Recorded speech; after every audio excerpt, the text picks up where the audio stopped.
The massive screen in Earth Defense Force headquarters lit up with strange symbols. Captain James Miller stood frozen, his coffee cup halfway to his lips. After 15 years of watching deep space sensors, this was the moment everyone had both hoped for and dreaded. "Sir, the signals are getting stronger," Lieutenant Tom Rogers said, his fingers flying across the control panel. "Whatever it is, it's big, really big." Miller set down his cup and leaned forward. The symbols were shifting, transforming into recognizable letters and numbers. A translation program they'd never expected to use was actually working. His heart skipped a beat as the first message from an alien civilization began to form on the screen. "Submit or die." Just 3 words, but they changed everything. The date was August 15, 2045, the day humanity learned they weren't alone in the universe, and their neighbors weren't friendly. "Get me the Joint Chiefs," Miller ordered, his voice steady despite the chaos erupting around him. "And someone wake up the president." Within hours, the situation became clearer and worse. The long-range sensors detected over 300 massive ships heading toward the solar system. Each one was bigger than anything humanity had ever built. The Galactic Empire, as they called themselves, had given Earth 48 hours to surrender and accept their rule. In Washington, D.C., the emergency meeting of world leaders didn't go as the Empire might have expected. The Russian president slammed his fist on the table. The Chinese premier's eyes showed steel, not fear. The American president stood up and looked at each face in the room. "They expect us to bow down," she said, her voice firm. "They expect us to be like all the other worlds they've conquered. But they don't know humans very well, do they?" Around the table, heads shook. Humanity had spent its entire history fighting, surviving, and overcoming impossible odds. They weren't about to stop now. "We have something they don't know about," the British Prime Minister added, sliding a folder marked Ultraviolet Horizon across the table. "Something we've kept hidden, even from our own people." The folder contained humanity's greatest secret. For the past 30 years, every major nation had contributed to a hidden space program. Deep under the lunar surface, they'd built shipyards and weapons factories. They'd reversed engineered technology from crashed alien ships found decades ago. They had warships ready. Not many, but enough to show the Empire that Earth wouldn't be an easy conquest.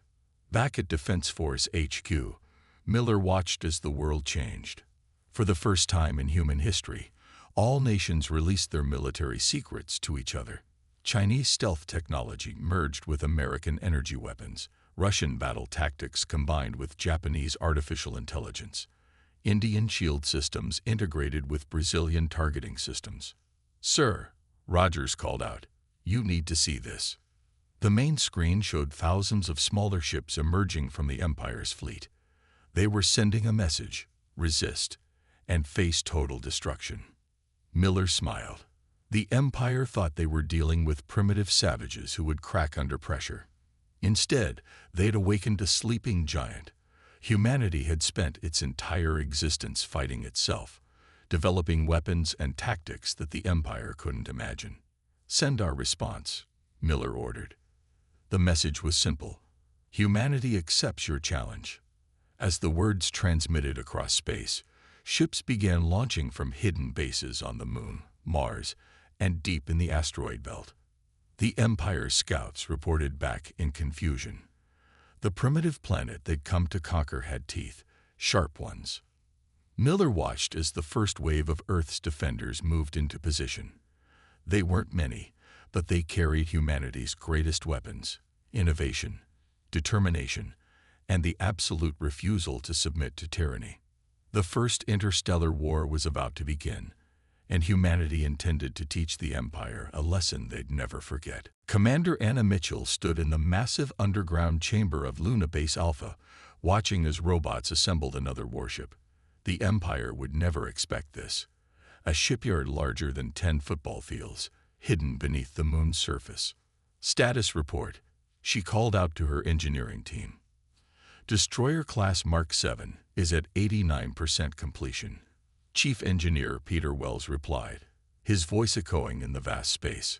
"We can have it ready in 6 hours." Mitchell nodded, remembering how all this began. 20 years ago, they'd found the crashed alien ship in Antarctica. Instead of announcing it to the world, the major powers had made a secret pact. They would prepare quietly, knowing that where there was one alien ship, others would follow. The lunar base's lights flickered as another fusion reactor came online. Deep beneath their feet, power plants that could run for 100 years provided energy to the biggest military installation humanity had ever built. "Commander," a young technician ran up, tablet in hand. "We just got word from Mars Colony. Their railgun network is operational." This was the other part of humanity's secret. They hadn't just built bases on the moon. Mars, several asteroids, and even Europa held weapons platforms and supply depots. Earth's children had spread through the solar system, preparing for this day.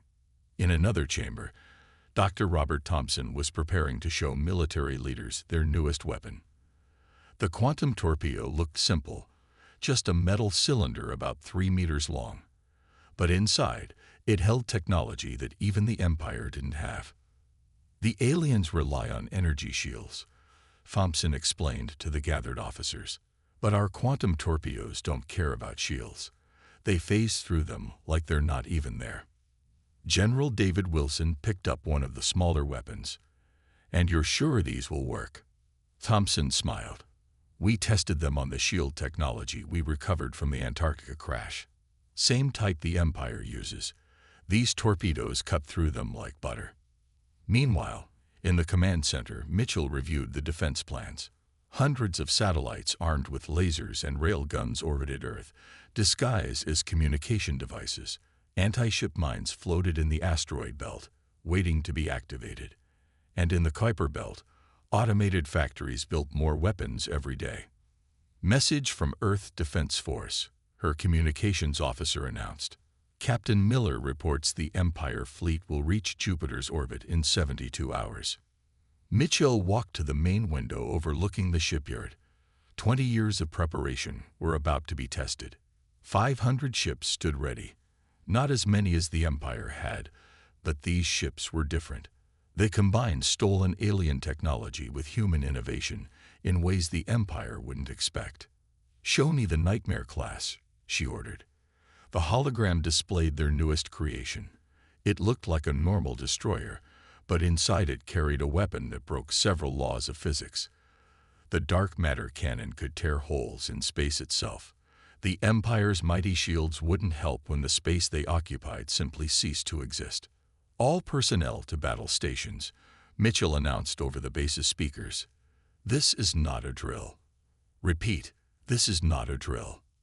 As klaxons sounded throughout the base, she thought about how far humanity had come.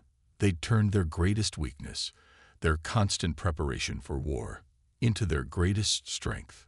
While other species developed technology through peaceful means, humans had forged their advances in the fires of conflict. The Empire thought they were attacking a primitive world. Instead, they were about to face an enemy that had spent its entire existence preparing for war. An enemy that had taken their stolen technology and twisted it into forms its creators never imagined. "Begin launch sequence," Mitchell ordered. "It's time to show the Empire what humanity can do." The floor rumbled as the first ships powered up their engines. Humanity's hidden arsenal was about to be revealed, and the galaxy would never be the same. Dr. Robert Thompson stood in the weapons testing chamber on Europa, watching as the latest test firing lit up the underground facility. The Empire's captured shield technology flickered and died as the new weapon tore through it like paper. "Record that," he told his assistant. "Test number 47. Complete shield failure in 0.3 seconds. The Empire didn't know it yet, but they had made a crucial mistake. They had grown comfortable with their technology, using the same designs for centuries.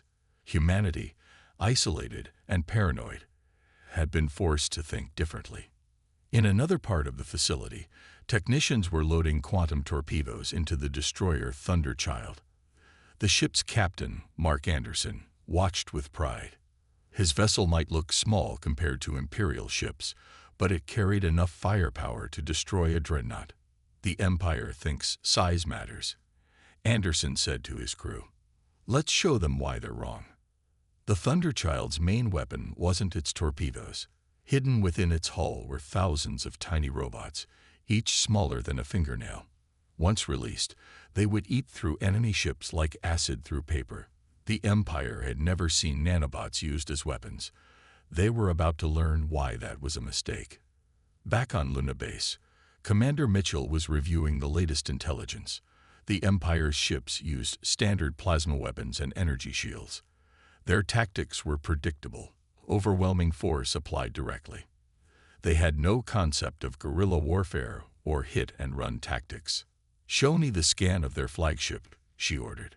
The hologram revealed a massive vessel, bristling with weapons, but Thompson saw its weakness immediately. The Empire relied too heavily on their shields. Their hull armor was thin, designed only to hold atmosphere.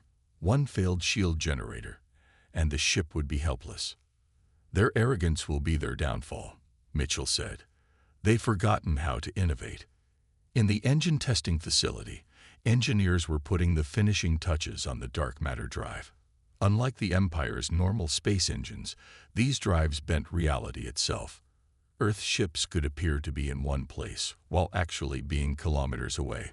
The Empire's targeting computers would be useless. All ships begin power-up sequence.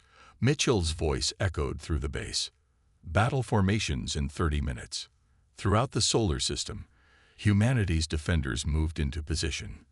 The railgun network on Mars powered up, ready to launch projectiles at near-light speed. Stealth satellites around Jupiter activated their cloaking fields, and deep in the asteroid belt, mining ships transformed into weapon platforms. Thompson watched from his lab as the first wave of Earth ships launched. They looked primitive compared to Imperial vessels, blocky, ugly, and bristling with antennae. But appearances were deceiving. Each antenna was actually a quantum field generator, capable of turning enemy weapons against their own ships. Their first shot will be their last, Thompson muttered, checking the final calculations. They won't expect us to use their own energy against them. In the command center, tactical officers tracked the approaching Imperial fleet. The enemy ships moved in perfect formation, following textbook military doctrine. They had no idea that humanity had spent centuries developing ways to break such formations. All ships report ready, the communications officer announced. Mitchell nodded. Humanity's greatest advantage wasn't just their technology. It was their mindset. While the Empire had grown lazy with power, humans had stayed hungry, innovative, and just a little bit crazy. Send the final message to Earth, she ordered. Operation Thunderbolt is go. As the message transmitted, Thompson watched the tactical display. The Empire's neat formations were about to meet humanity's controlled chaos. Every ship carried different weapons, different tactics, different ways to kill. The Empire thought standardization meant strength. Humanity was about to prove that variety meant survival. Let the games begin, Thompson said, as the first Imperial ships entered weapons range. The greatest technological battle in human history was about to start, and Earth's defenders were ready to show the galaxy why diversity beat conformity every time. Admiral William Hayes watched from the bridge of his flagship, defiant, as the Imperial ships entered the asteroid belt. Everything was going according to plan. The enemy fleet moved in perfect formation, completely unaware of what waited for them. All ships, maintain radio silence, he ordered quietly. Let them come to us. The Empire's massive dreadnoughts pushed forward, their energy shields glowing softly in the darkness of space. They looked unstoppable, each one bigger than a small city.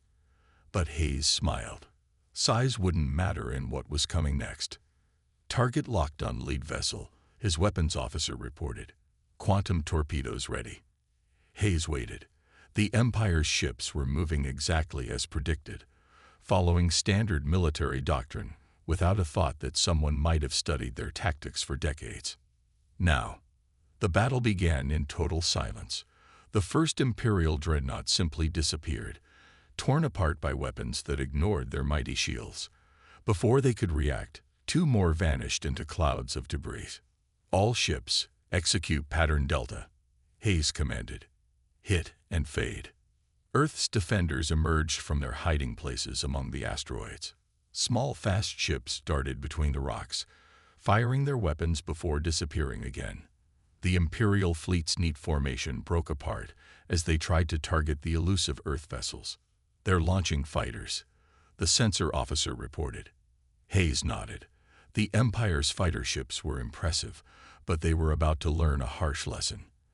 As they approached the Earth ships, thousands of tiny dots separated from the human vessels. "Release the Hornets," Hayes ordered. The nanobots swarmed toward the Imperial fighters. Within seconds, the first fighters began to fail, their systems eaten away from the inside. Panic spread through the Imperial ranks as more fighters died, their pilots unable to understand what was happening. On the bridge of the Imperial flagship, Grand Admiral Thex watched in disbelief as his perfect formation crumbled. These primitives weren't fighting like any species they'd encountered before. There was no honor, no direct confrontation. Just strike and vanish, strike and vanish. "Sir," Hayes's tactical officer called out. "They're trying to regroup, moving into defensive sphere formation." "Perfect. Signal Mars base. Operation Crossfire is go." Across millions of kilometers, massive rail guns on Mars's surface powered up. They had spent years calculating every possible position in the asteroid belt where ships might stop. Now those calculations paid off. The rail guns fired. Projectiles moving at near-light speed tore through space. The Empire's ships had no time to react. Their shields, designed to stop energy weapons, did nothing against solid projectiles moving at relativistic speeds. 3 more dreadnoughts confirmed destroyed. The tactical officer reported. "They're beginning to retreat." But Hayes wasn't done yet. As the Imperial ships turned to flee, they discovered another surprise. The asteroids around them weren't all real. Some were human ships in disguise, waiting for this moment. "Thunderchild, you have permission to engage," Hayes commanded. The destroyer emerged from its asteroid, disguised directly behind an Imperial dreadnought. Its quantum torpedoes struck true, and another mighty ship of the Empire died. "Status report," Hayes demanded. "We've lost the destroyer Swift Justice," his executive officer reported. "But we've destroyed 3 Imperial dreadnoughts and 6 support ships, plus at least 30 fighters." Hayes nodded grimly. One ship lost for such a victory was a trade he'd make any day. But he knew this was just the beginning. The Empire would be back, and next time they wouldn't underestimate Earth's defenders. "All ships, fall back to secondary positions," he ordered. "Prepare for their counterattack." This was just round 1. As his fleet disappeared back into their hiding places, Hayes looked at the debris field that had once been mighty Imperial warships. The Empire had learned their first lesson about humanity today. They were about to learn many more. Lieutenant Lisa Cooper watched her radar screen as thousands of Imperial ships dropped out of faster-than-light travel. This wasn't just a fleet, it was an armada. The Empire had decided to crush Earth with overwhelming force. All defense stations, battle positions, she ordered from her command post in Luna Base. "This is what we've trained for." The Imperial ships filled space like angry hornets, their formation spreading across millions of kilometers. Their energy weapons began firing, filling space with deadly plasma bolts. They expected to find Earth's defenders hiding in the asteroid belt again. But humanity had changed its tactics. "Activate the lunar defense grid," Commander Mitchell's voice came through the comm system. "Show them our teeth." Cooper pressed her hand against the DNA scanner. Across the moon's surface, hidden doors slid open. Weapon platforms rose from the dust, their barrels pointing at the incoming fleet. Each one carried a weapon the Empire had never seen before. Gravity pulse cannons. All batteries. Open fire. The moon's surface lit up like a Christmas tree. Invisible beams of concentrated gravitational force shot toward the Imperial ships. Their mighty shields, designed to stop energy and matter, did nothing against waves of twisted space-time. Direct hits on multiple targets, Cooper reported, watching as Imperial ships crumpled like tin cans. Their shields are useless against the gravity weapons. But the Empire wasn't finished.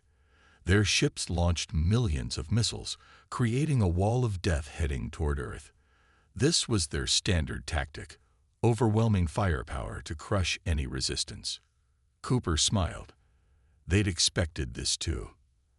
"Activate the scatter field," she ordered. Around Earth, hundreds of satellites activated special devices. The space between Earth and the incoming missiles suddenly filled with quantum interference. 9 out of 10 missiles simply vanished, their guidance systems confused by the chaotic space-time distortions.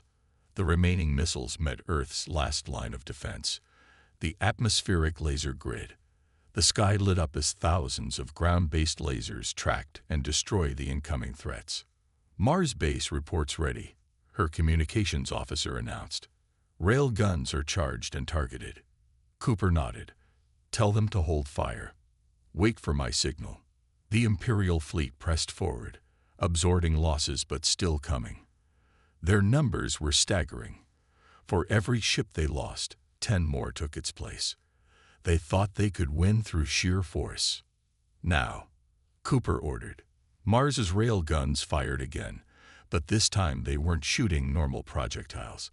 Each round contained a miniature black hole, held stable by advanced quantum fields. When they hit their targets, the results were devastating. Imperial ships vanished one after another, torn apart by artificial gravity wells. Their formation began to break as captains realized that their usual tactics weren't working.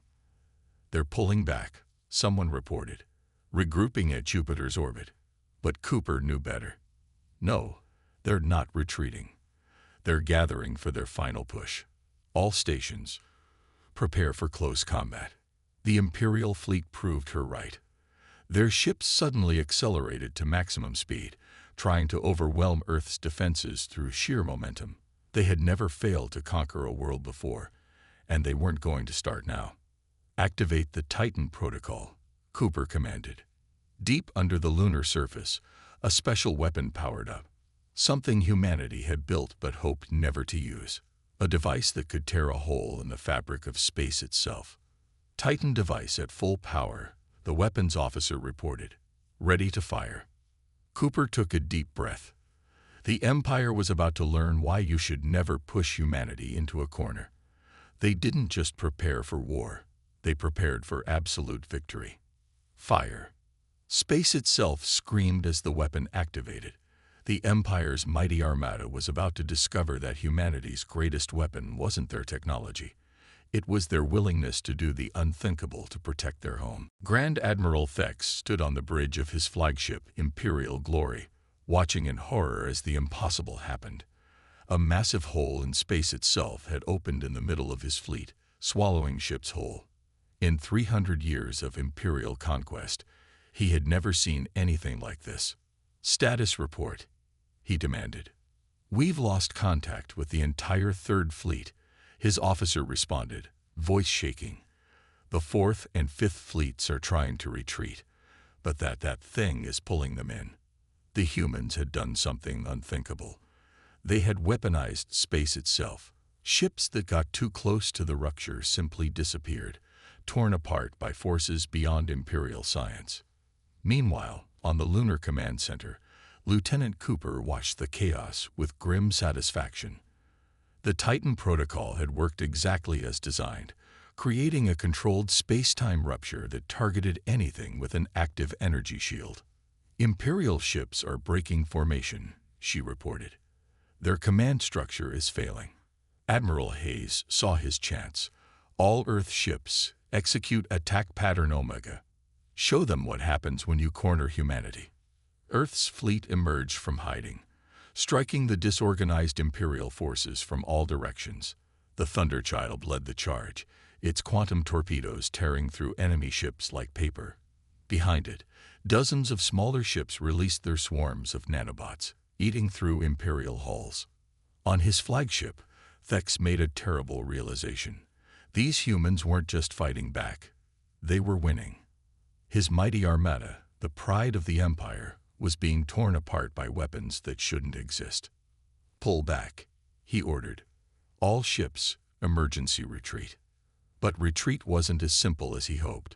The humans had planned for this too. Hidden mines throughout the solar system activated, creating a web of gravitational distortions that prevented faster-than-light travel. "They've trapped us," his tactical officer said in disbelief. We can't escape." Dr. Thompson watched from his laboratory as his creations did their work. The quantum torpedoes, the nanobots, the gravity weapons, everything performed better than expected. The Empire's supposedly invincible technology was failing against human innovation. "Target their flagship," Hayes ordered. "Let's end this." The Thunderchild moved into position, its dark matter drive making it appear to be in 3 places at once. Imperial gunners fired frantically, their shots passing through holographic images while the real ship closed in. Thex felt true fear for the first time in his long career. These humans had done more than just resist. They had changed the rules of space combat itself. Every Imperial tactic, every standard procedure, meant nothing against their unpredictable attacks. "Send the surrender signal," he ordered quietly. The message went out across all frequencies. The Imperial fleet was surrendering. For the first time in its 10,000-year history, the Empire had lost a battle. Cooper could hardly believe what she was seeing. The mighty Imperial armada, reduced to floating wreckage. The survivors were powering down their weapons, their shields dropping in the universal sign of surrender. "All ships, ceasefire," Hayes commanded. "Accept their surrender." As the battle ended, Thompson looked at the data streaming in from the field.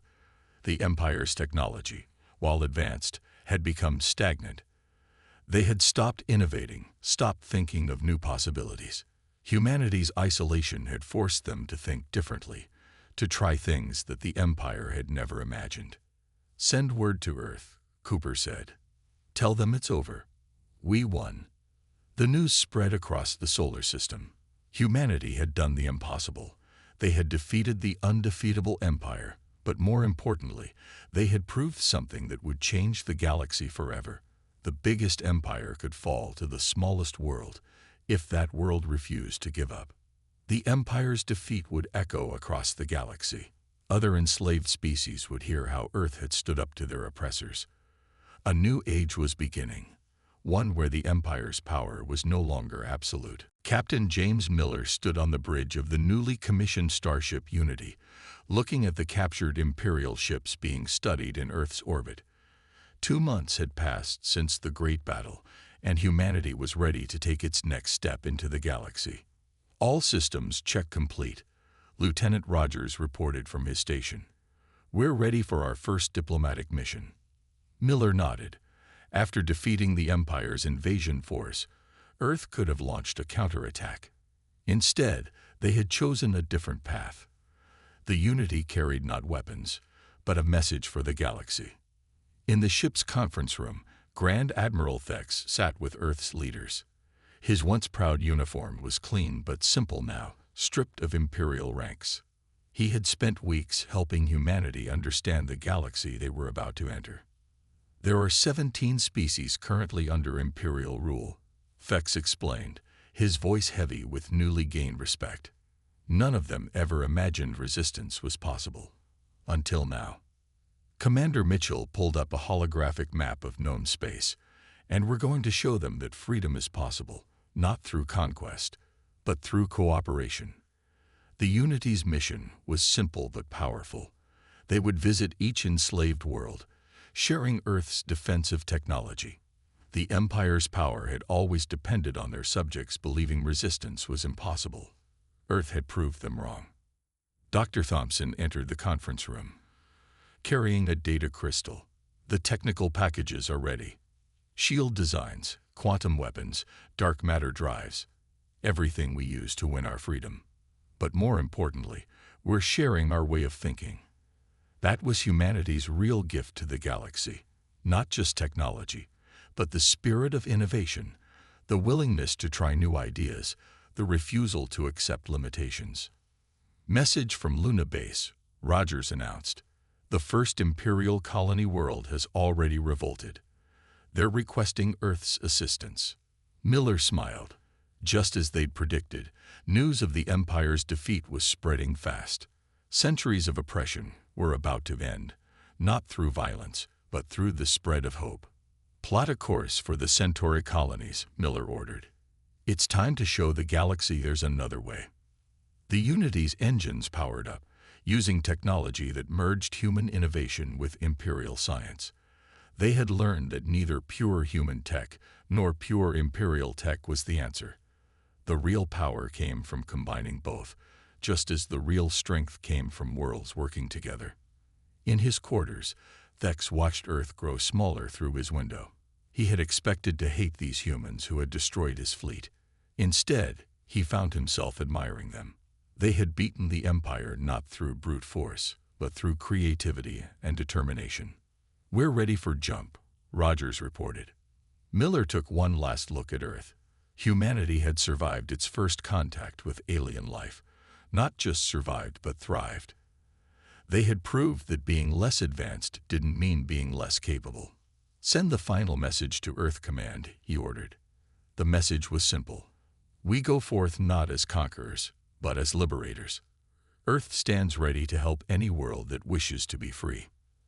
As the Unity disappeared into faster-than-light travel, its journey marked the beginning of a new age. The Empire had wanted to add Earth to its collection of subjugated worlds. Instead, Earth would become the spark that set the galaxy free. Back on Earth, in the underground chamber where this all began, a new plaque was being installed. It carried the words that would become humanity's motto in the stars. We are humanity. We do not bow to tyranny. We do not accept limitations. We do not surrender. But more importantly, we do not conquer. We liberate. We do not rule. We cooperate. And we will help any species that wishes to stand free. The age of the Empire was ending. The age of freedom was beginning. And it had all started because one small planet had refused to kneel.